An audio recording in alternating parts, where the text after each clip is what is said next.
नमक का दरोगा प्रेमचंद द्वारा रचित एक लघु कथा है। इसमें एक ईमानदार निरीक्षक की कहानी को बताया गया है जिसने कालाबाजारी के विरुद्ध आवाज़ उठाई। यह कहानी धन के ऊपर धर्म के जीत की है। कहानी में मानव मूल्यों का आदर्श रूप प्रस्तुत किया गया है और उसे सम्मानित भी किया गया। सत्यनिष्ठा, धर्मनिष्ठा और कर्म परायणता को विश्व के दुर्लभ गुणों में बताया गया है। अंत में यह कहानी में शिक्षा दी गई है कि एक बेईमान आदमी को भी एक ईमानदार कर्मचारी की तलाश रहती है। यह कहानी आज़ादी से पहले की है। नमक का नया विभाग बना था। विभाग में ऊपरी कमाई बहुत ज़्यादा थी, इसलिए सभी व्यक्ति इस विभाग में काम करने के उत्सुक थे। उस दौर में फारसी का बोलबाला था और उच्च ज्ञान के बजाय केवल फारसी में प्रेम की कथाएं और श्रृंगार रस के काव्य पढ़कर ही लोग उच्च पदों पर पहुंच जाते थे। मुंशी बंशीधर ने भी फारसी पढ़ी और रोजगार की खोज में निकल पड़े। उनके घर की आर्थिक दशा खराब थी। उनके पिता ने घर से निकलते समय उन्हें बहुत समझाया, जिसका सार यह था कि ऐसी नौकरी करना जिसमें ऊपरी कमाई हो और आदमी तथा अवसर देखकर घूस जरूर लेना। बंशीधर पिता से आशीर्वाद लेकर नौकरी की तलाश में निकल जाते हैं। भाग्य से नमक विभाग के दरोगा पद के लिए नौकरी मिल जाती है, जिनमें वेतन अच्छा था, साथ ही ऊपरी कमाई भी थी। यह खबर जब पिता को पता चली तो वे बहुत खुश हुए। मुंशी बंशीधर ने 6 महीने में अपनी कार्यकुशलता और अच्छे आचरण से सभी अधिकारियों को मोहित कर लिए। जाड़े के समय एक रात बंशीधर अपने दफ्तर में सो रहे थे।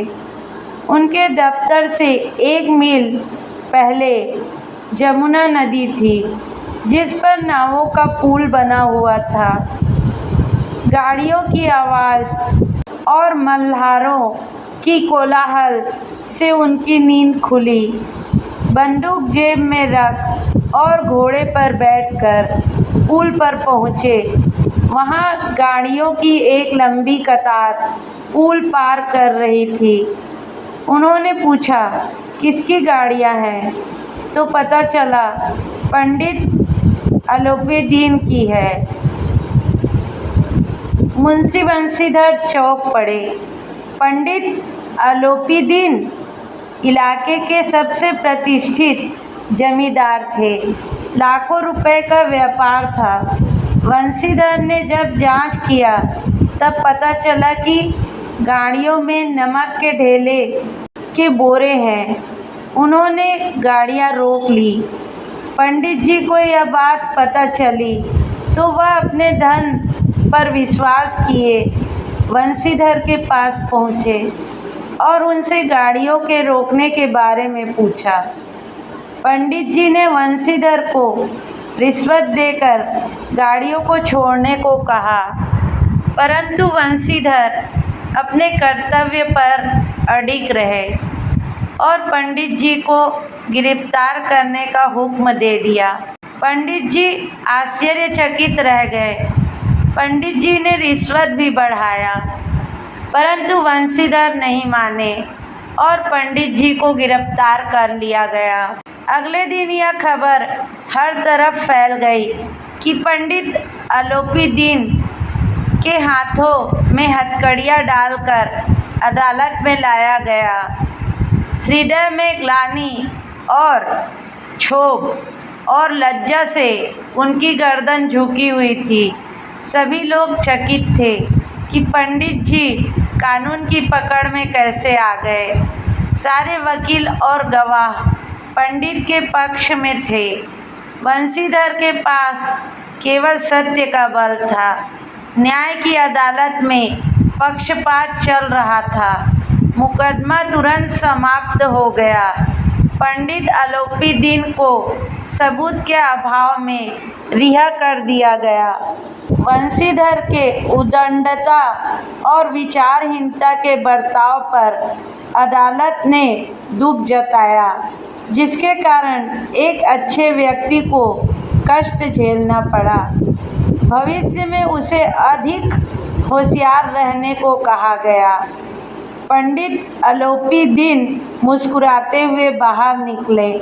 रुपए बांटे गए। बंशीधर को व्यंग बाणों को सहना पड़ा। एक सप्ताह के अंदर कर्तव्य निष्ठा का दंड मिला और नौकरी से हटा दिए गए।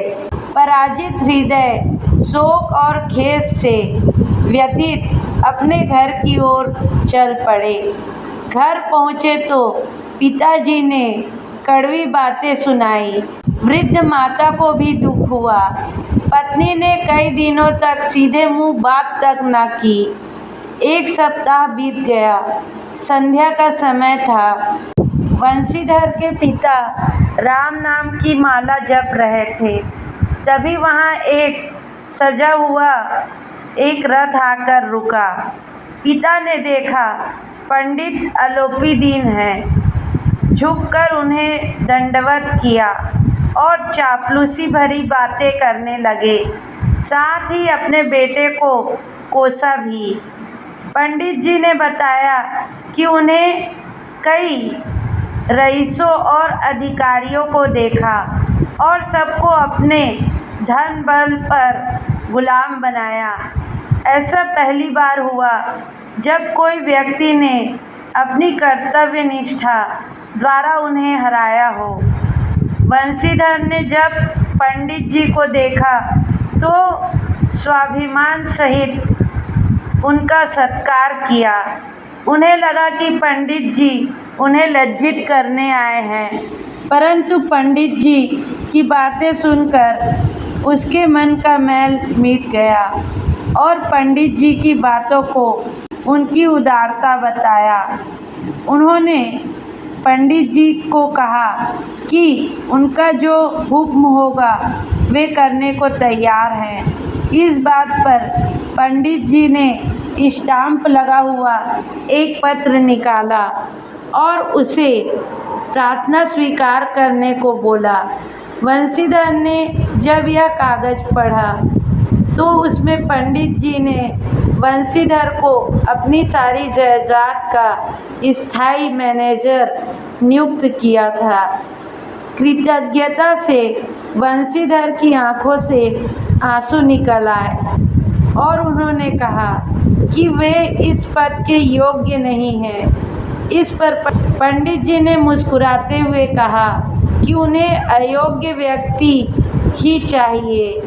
बंशीधर ने कहा कि उनमें इतनी बुद्धि नहीं कि वह यह कार्य कर सके। पंडित जी ने बंशीधर को कलम देते हुए कहा कि उन्हें विद्वान नहीं चाहिए बल्कि धर्मनिष्ठ व्यक्ति चाहिए। बंशीधर ने कांपते हुए मैनेजरी के कागज पर दस्तखत कर दिए। पंडित आलोपीदीन ने बंशीधर को खुशी से गले लगा लिया। तो यह थी मुंशी प्रेमचंद द्वारा लिखित एक लघु कहानी नमक का दरोगा। इस कहानी में बताया गया है कि सत्य कितना ही कड़ू क्यों न रहे, सत्य सत्य ही होता है और जो सत्यता के मार्ग पे चलता है उसकी जीत निश्चित है। इस कहानी का सार यही है। तो यह कहानी कैसी लगी प्लीज़ कमेंट्स करके बताइए और अच्छी लगी हो तो हमारे चैनल को लाइक करें, सब्सक्राइब करें और हमारे वीडियो शेयर करें। धन्यवाद।